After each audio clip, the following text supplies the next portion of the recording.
This is Guardian Radio 96.9 FM. Fresh news, smart talk, all day.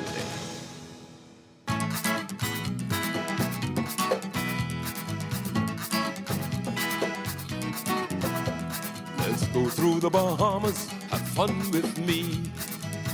Lots to do and lots to see. Harbor Island, Eleuthera, they'll treat you kind. Spanish Wells, so quaint and fine. Andros is known for lots of crabs. Bahamians call it the Big Yard.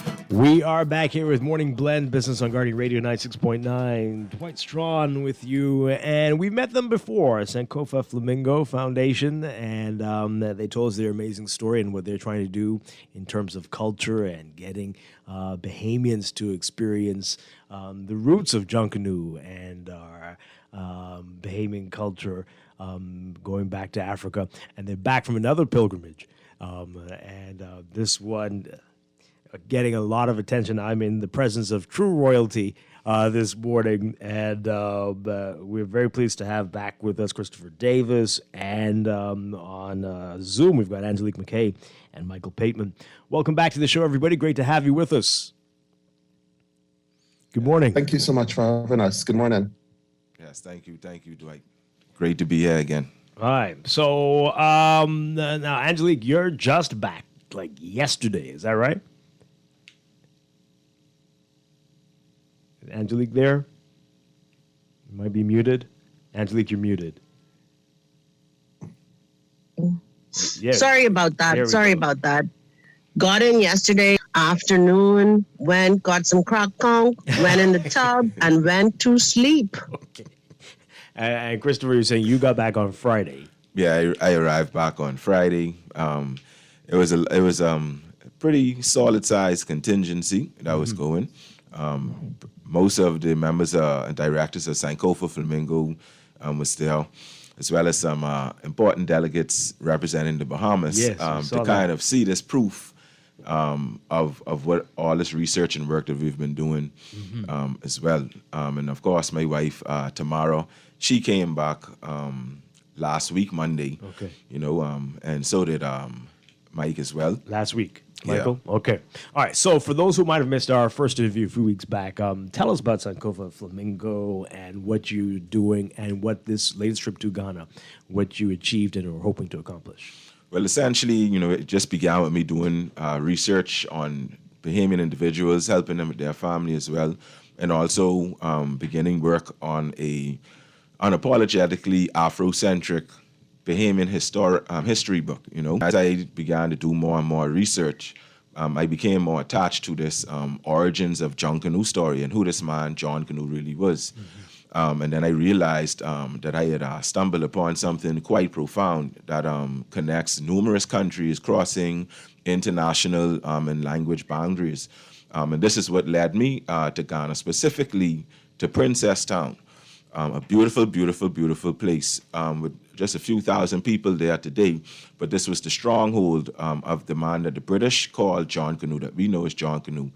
And as this project began to grow and blossom into something much greater than myself, of course, I founded it with my wife, and then I had to bring in Robin Lightbourne as well.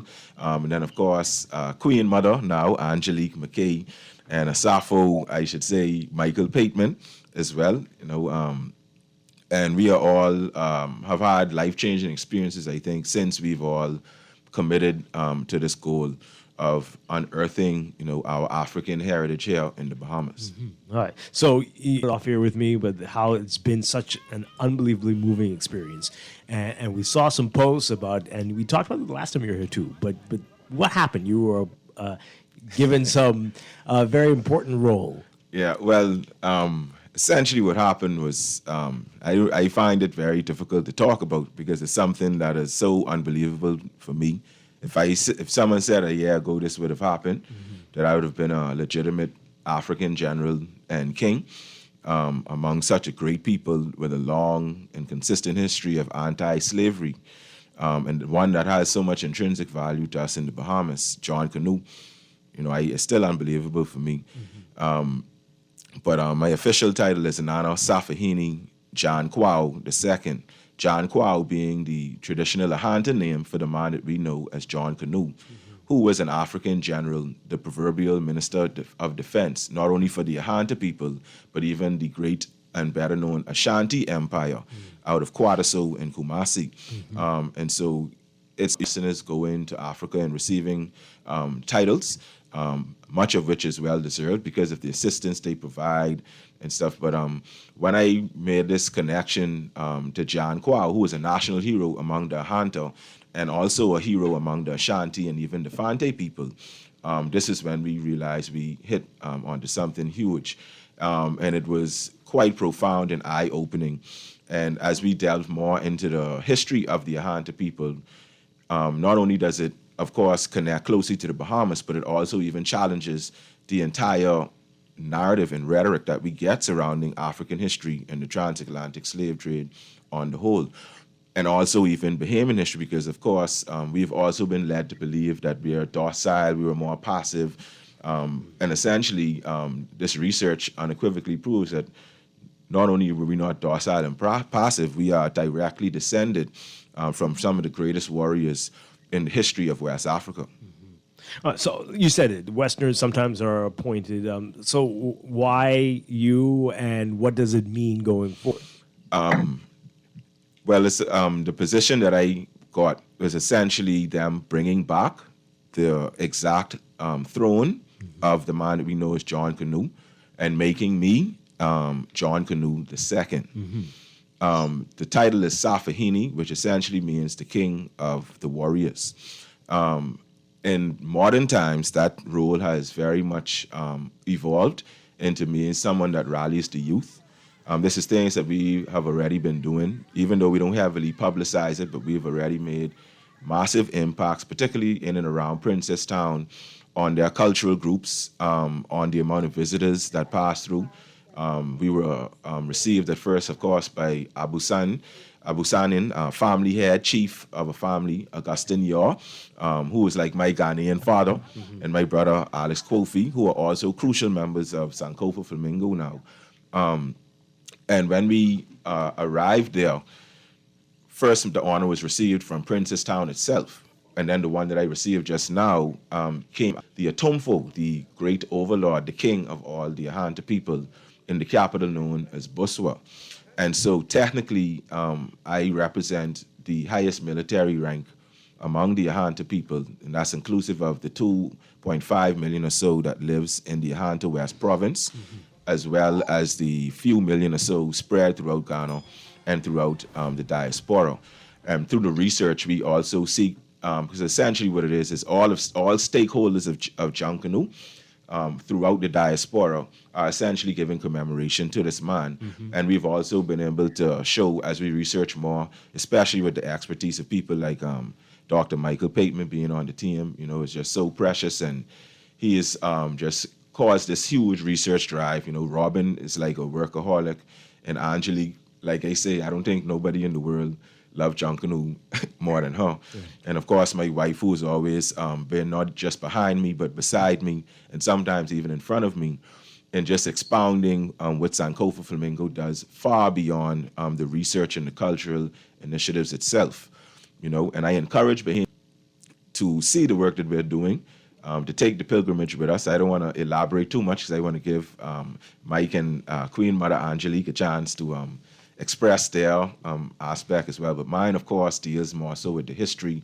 But Mike is working on a documentary, editing my book that's going to be published quite soon, as well as Queen Mother Angelique with the festival development as well. And then we also have many business initiatives that will provide many opportunities. We also have to commemorate people like Mr. Andrew Wilson, who is the ambassador designate to Ghana, due in large part to the work that we've been doing at Sankofa Flamingo and the work that he has been doing as, in my opinion, the foremost Pan-African in the Bahamas for the past 10 years, So all of these people we have to be grateful for, thankful for, and just extremely moved by the entire experience and the reception that we Bahamians receive. They do actually treat you like royalty. Wow. A quote from the First Lady, she said that she felt like Princess Diana And I was like, more like, or something like that. But I catch your point. Right. Walking through these lands. And we'll get back to that in a second. Dr. Michael Pateman, let's talk about this, the historical significance of this. The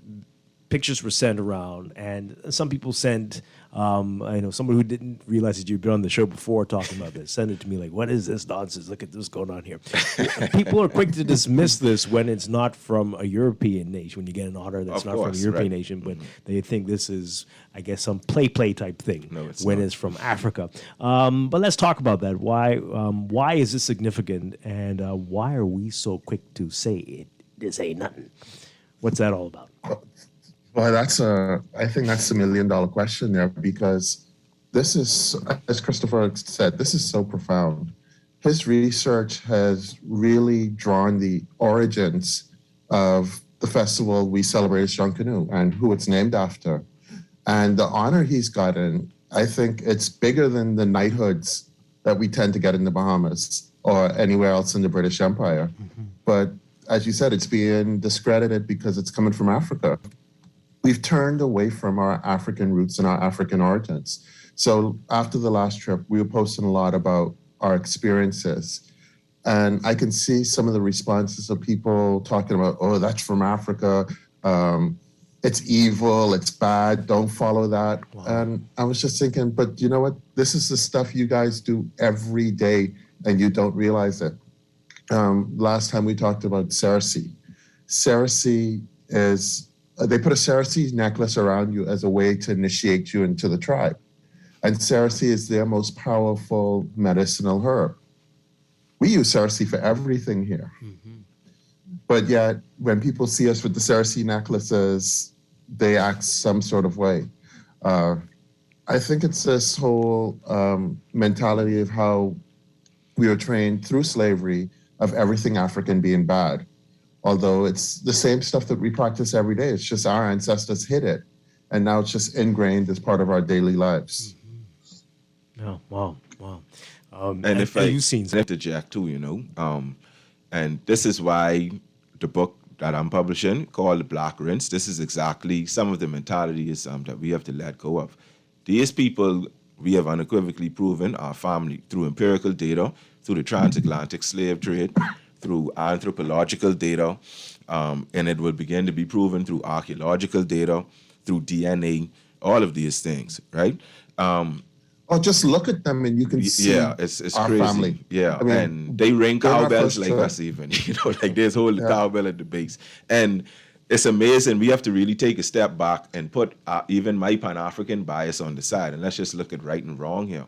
It's very amazing what our ancestors have been through. Transatlantic slave trade, the Ma'afa, colonization, even our own version of the truck and credit system that disenfranchised so many of us for so long.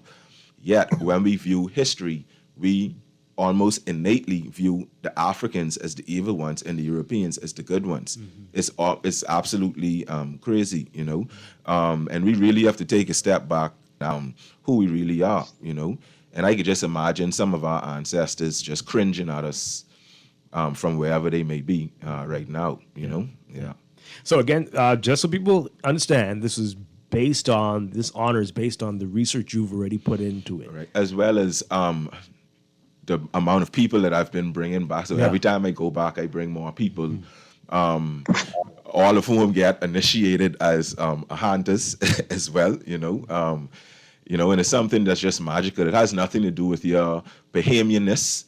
What they're doing is they are pining and yearning, because these people used to number over 20 million, and because of their fight and their stance against slavery in the transatlantic slave trade, they were absolutely ravaged by it. So these people are yearning for their sons and daughters to come home, of which we are here in the Bahamas, whether you like it or not. And as you Christopher, let me interject that. Don't forget about the humanitarian work that you guys have, we should say we have been doing, because this is something that we don't advertise too much, but especially Christopher, Tamara and Robin have done a lot of humanitarian work, especially in Princestown.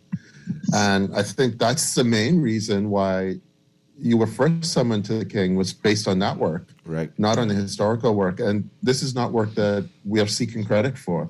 It's just we're doing it because we should do it.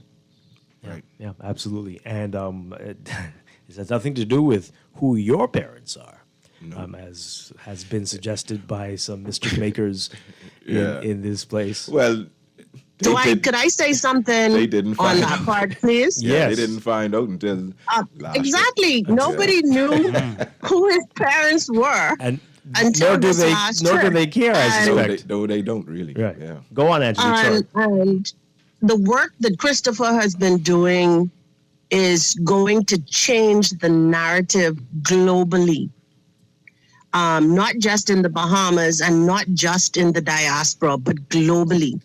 Because we've been finding information based on his search that takes us all over you, the colonizers, right? And that information, Janqua's name is mentioned everywhere. So this is a global initiative. This is a global project. And he would have mentioned, everybody who knows me knows my love and passion for Junkanoo. And I would have been given a title as well as Queen Mother Asafa Churiba of Pakassu and the Ahanta people of Western Ghana.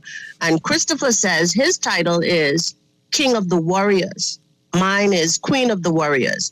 And my role is to stand right next to him, to the left of him, in every single project that he does, and to support him unequivocally with every step that he makes. And we are going to show the world the strength of the Ahanta people. We are going to show people where all of this information from Junkanoo comes from. And we're not in a position to say a lot of the things because it's in the book. And we don't want to preempt the book or the documentary that Pateman is working on, but based on that information, you know. And my role in all of this as a Junkanoo commando and as an executive for Sankofa Flamingo is to initiate the cultural heritage and tourism product to assist the Ahanta region in developing that area. All right. And it has nothing to do with who his parents are. His parents have made him the man that he is. And we're not going to run away from that. But his work stands alone. Yeah. All right. Thank you very much, Angelique. I got you blushing a little bit there, Christopher. Yeah. Let's take this call, and then we'll get back to that. Good morning, caller. You're on Morning Blend Business. Hi, good morning. You're on the air. Hello, good morning. Hi. Hey, Dwight, how you doing? Doing well. Like I said, I don't know, it seems like this has been happening from yesterday. You got a very scratchy phone. Then Yeah, we're hearing that now. the phone that just started scratching. Not sure of us, but we will see what we can do. Can you hear me clearly? Not so much. Maybe you can call us back on one of the other lines. Try us on another line. 323-6232. 325-4316, and try those two. All right. But we did see Anne Marie Davis. What did she get a special honor as well, or what happened there? Oh yeah, she got several special honors, all sorts of gifts. She got so many gifts. I literally had to buy a bag just to bring back all the gifts that she got, But she was honorary Queen Mother of Princess Town, particularly as my mother. Right. And it's important. And it's related to you, not related to your father, Right. Prime Minister Davis, but because of you, she got this. Right, and it's important to note. So even when I got my first title, my wife was not present because she had to deal with some stuff right here. But Angelique was present. You cannot make a chief or a king without a woman. See, the Ahanta people are matrilineal. You see, this is something that will be unfathomable to many of our, let's say, our brothers and comrades here. I think you know where I'm coming from. Right. But yeah, they are a matrilineal society. The woman has the political power. Wow. The woman makes that, and we still have a little remnants of it here in the Bahamas, I might say. little bit. Grammy still kind of run things in the family. Right. But it's quite interesting. Even when Tamara and I did a ceremonial wedding, and we did some of the invitations, they immediately sent it back. My brother, shout out the Honorable Assemblyman Stephen Kenya Arthur, right there from Boutrey. Power man, he's going to be coming to the Bahamas, and I'm sure you all get to meet and know him. He's a great representative of Ahanta culture and the Ahanta people in general. Sorry, lost my train of thought. But essentially, as we all came together, let me just divert a bit. As we all came together and we visited this place, and everybody that visits, including the First Lady, we also had Kenneth Wallace Whitfield Jr.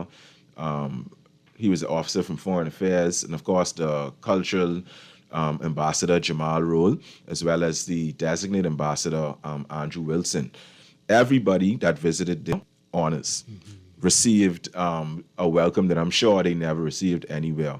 And we even had what they call the Ancos. We call it the Ancos Rush Out here in the Bahamas. And Ancos is that festival and that parade that looks the most like Junkanoo.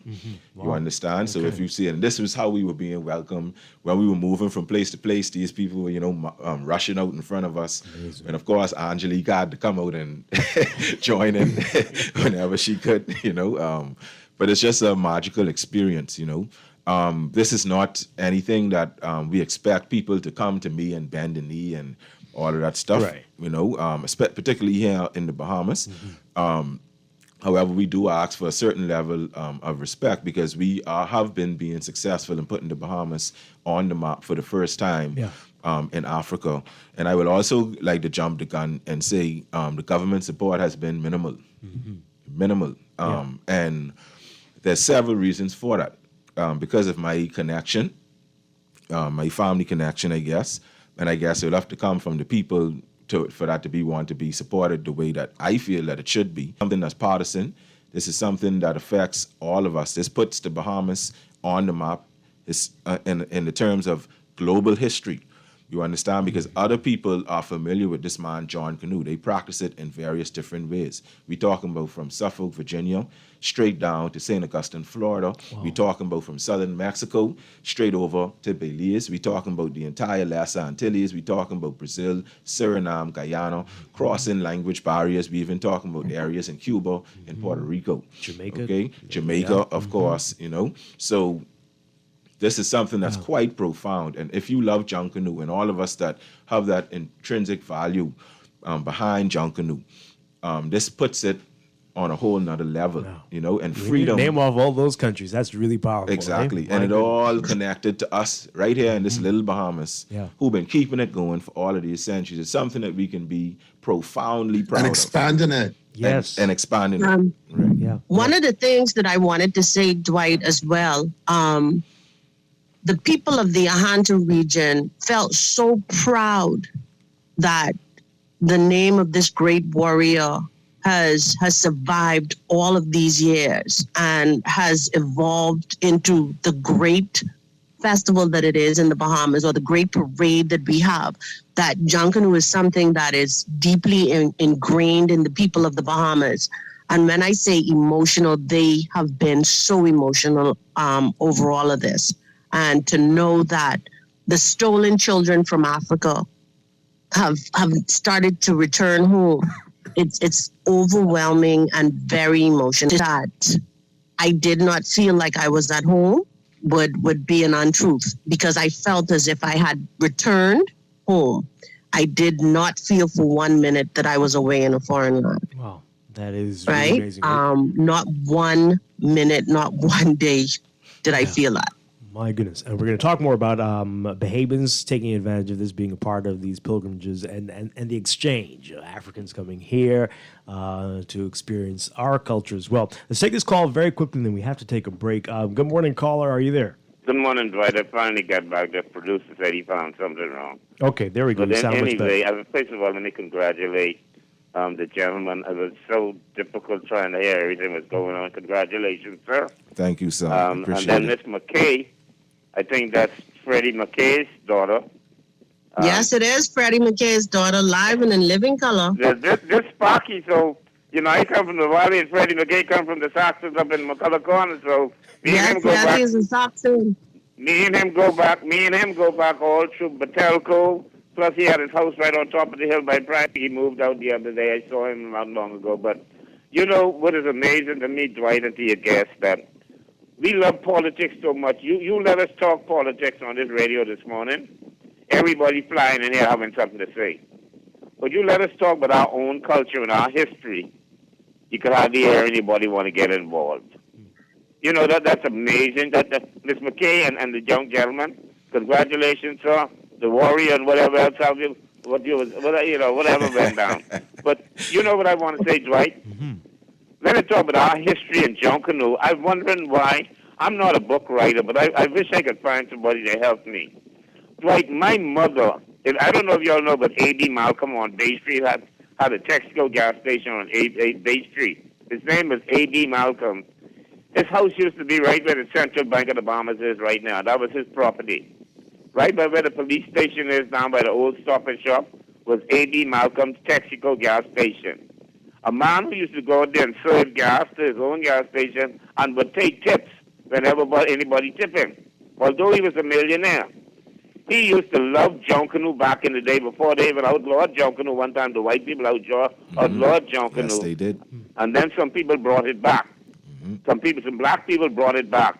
I think some gentleman up on Bay Street or some on Hawkins used to wait for the Tribune with Leon DePuche, and then they finally got it back.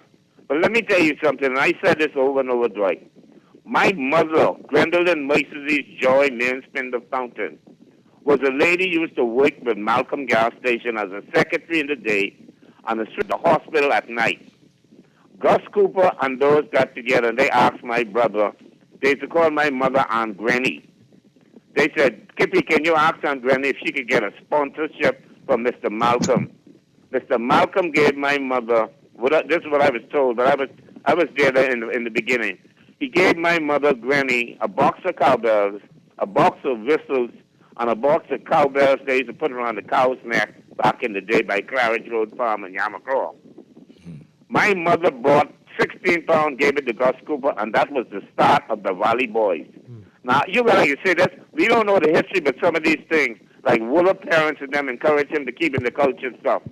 Percy Wooler Francis, and all of those guys, those senior guys above me from back then. But let me say this, like I can really say quickly, this, I ain't getting my mind. You know, to this day, my mother has never been honored for Junkanoo by the Junkanoo Committee, by the Valley Boys, by nobody, right to this day. Oh, boy. And she died at a tender age of 46. Yeah, And she's never been honored. Have a good Yes, sir. we got to correct that, right? Yeah, of course. All right, we're talking with Christopher Davis, Angelique McKay, and Dr. Michael Payton. We're going to be back with more talking about this exchange and the many opportunities that lie ahead. This is Morning Blend Business on Garden Radio.